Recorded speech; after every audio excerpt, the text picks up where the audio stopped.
Alan Alexander Milne, commonly known as A.A. Milne, was born on January 18, 1882, in the city of London, England.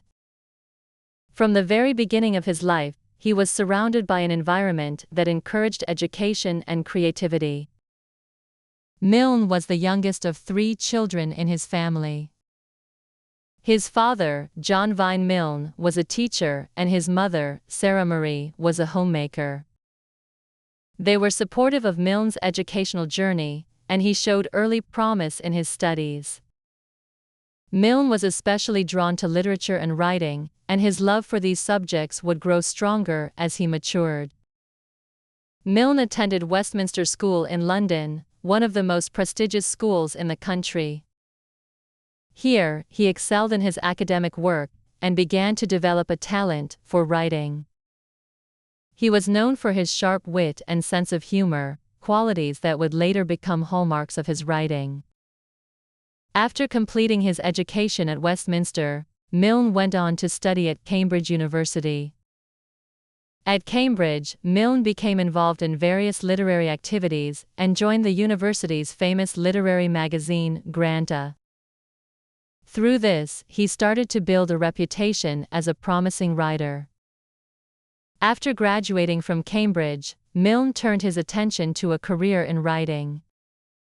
He began working as a writer and editor for a variety of newspapers and magazines. He wrote essays, short stories, and articles that were published in well-known magazines such as Punch. These works were often humorous and reflected Milne's natural ability to make people laugh with his clever observations. As a result, he became a popular figure in the world of British comedy writing. Despite his success with adult audiences, Milne's passion for writing for children was sparked by a personal event, the birth of his son, Christopher Robin, in 1920. Milne was deeply influenced by his son's early childhood and the adventures they shared together. Christopher Robin had a collection of stuffed animals, including a bear named Winnie, a donkey named Eeyore, a pig named Piglet, and a tiger named Tigger. Milne often played with his son using these toys, and it was through these playful moments that the idea for his most famous creation was born. The name Winnie-the-Pooh comes from a combination of 2 sources. First, Christopher Robin's favorite teddy bear, named Winnie, was inspired by a real bear at the London Zoo named Winnipeg, or Winnie for short. Second, Pooh was the name of a swan that Christopher Robin had once encountered. Milne took these elements and created the lovable bear character, who would go on to capture the hearts of children around the world. In 1924, Milne published his first children's book, When We Were Very Young, a collection of poems. The poems were simple but filled with joy, and they explored the innocence and imagination of childhood. One of the most famous poems from this collection is Disobedience, which tells the story of a little boy named James who breaks the rules, but is not punished in the end. The poem's playful tone and light-hearted message made it a favorite among readers. However, it was Winnie-the-Pooh, published in 1926, that truly cemented Milne's place in history as one of the greatest children's writers of all time. In this book, Milne introduced the beloved characters of Winnie-the-Pooh, Piglet, Eeyore, Rabbit, and others.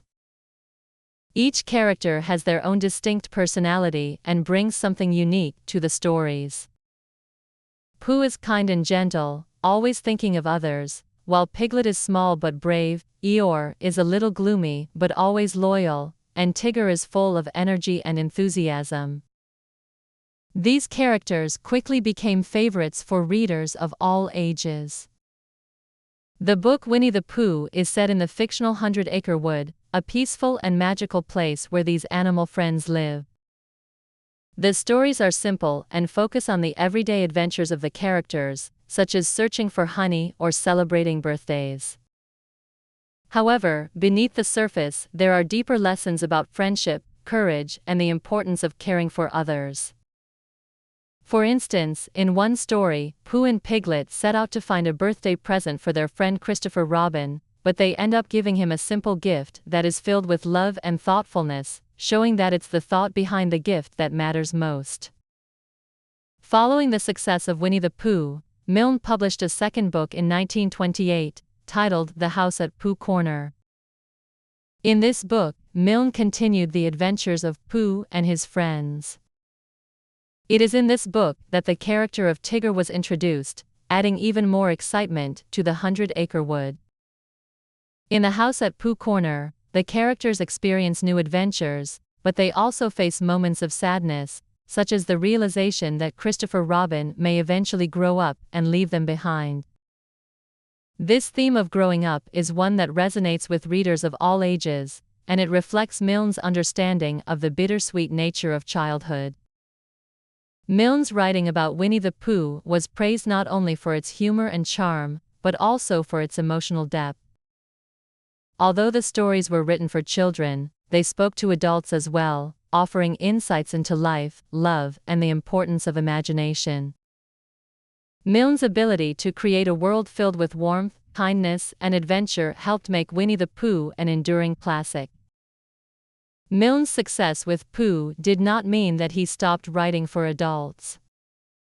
In fact, throughout his career, Milne continued to write plays, novels, and essays for older readers. Some of his works, such as the play The Camembert and the novel The Red House Mystery, were well received. However, it was his children's books, particularly those about Winnie-the-Pooh, that made him famous worldwide.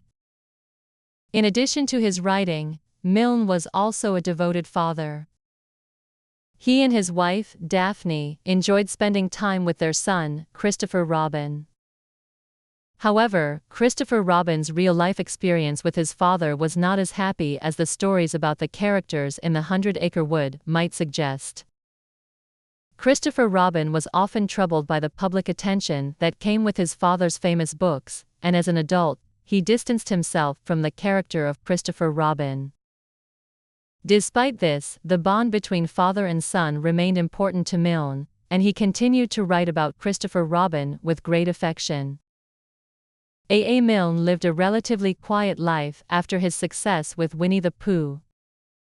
He continued to write, but he never achieved the same level of fame as he had with his beloved bear. He passed away on January 31, 1956, at the age of 74. Despite his death, Milne's work has lived on, especially through the character of Winnie-the-Pooh, who remains one of the most beloved and recognized characters in children's literature. Today, A. Milne is remembered as a writer who captured the magic of childhood in a way that few others have. His stories about Pooh and his friends in the 100-Acre Wood continue to be read by children and adults alike. The character of Winnie-the-Pooh has become a global symbol of friendship, kindness, and the joy of simple pleasures. Milne's work continues to be celebrated in books, films, television shows, and even theme parks, ensuring that his legacy lives on for generations to come. Through his work, A. Milne gave the world a gift that will never be forgotten, a world where the magic of childhood, friendship, and love is always present. His writing continues to bring joy to millions of readers, reminding us of the importance of imagination and the power of stories.